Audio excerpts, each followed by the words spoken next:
should be afraid that our words are just words and they're not translating into change. That's a real fear. That's the fear of the Sahaba. They didn't walk around claiming that they're true believers. Umar radiallahu anhu is nervous that he's a munafiq. He's nervous to death that he's a munafiq. Umar radiallahu anhu. How can we be safe? We can't. So this final thing, I leave you with this inshallah ta'ala, that this hypocritical attitude, it's manifested itself in different ways.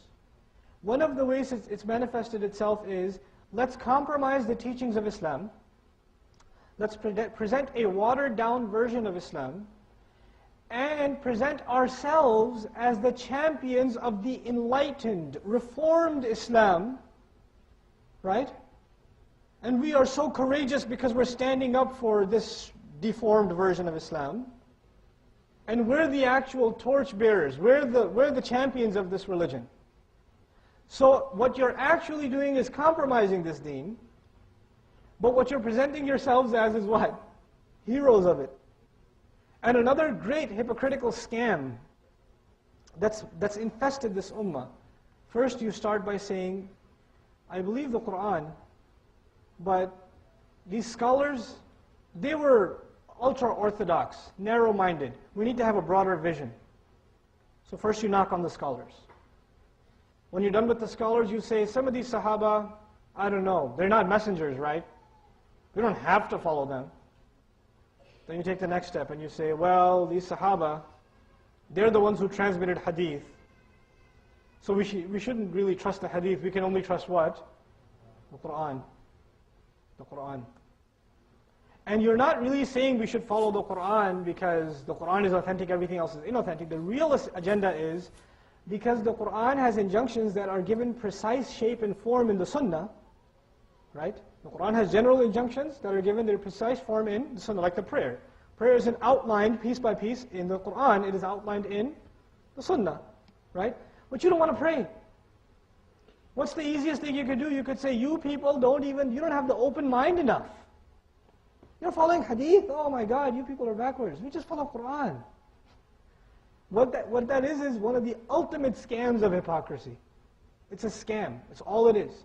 It has no intellectual foundation. It takes a second grader to convince someone who says the hadith can be trusted, Qur'an can be trusted. If you say one of them can't be trusted, you're saying none of it can be trusted.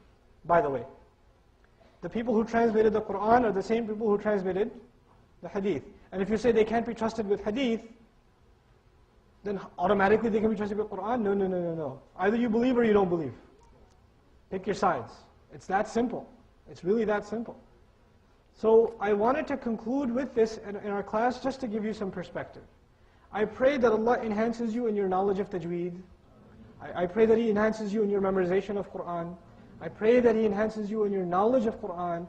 I pray He enhances you in your love of the Qur'an, in khushu' in your prayers, and that He inspires our children, all of our families, all of our elders, with a love of reciting this book, of implementing this book, of learning from this book, of doing dhikr from this book, and to have a relationship with this book, much like the relationship the companions of the Messenger, radiallahu anhu ajma'in wa sallallahu alayhi wa sallam, they used to have. If we can have that, inshaAllah ta'ala, this will be a different community. This will be a different community. May Allah Azza wa Jal forgive our shortcomings, and especially mine, because I run my mouth a lot. And I tend to say obnoxious things, and if I offended any of you, I'm truly sorry. I really am very, very honored at the opportunity to just have the opportunity to serve you in this community. And I pray that you really enjoyed yourself. I certainly did. I really did. And I've been looking forward to teaching in Houston for a long time, so this is actually a dua come true for me. Alhamdulillah. Alhamdulillah.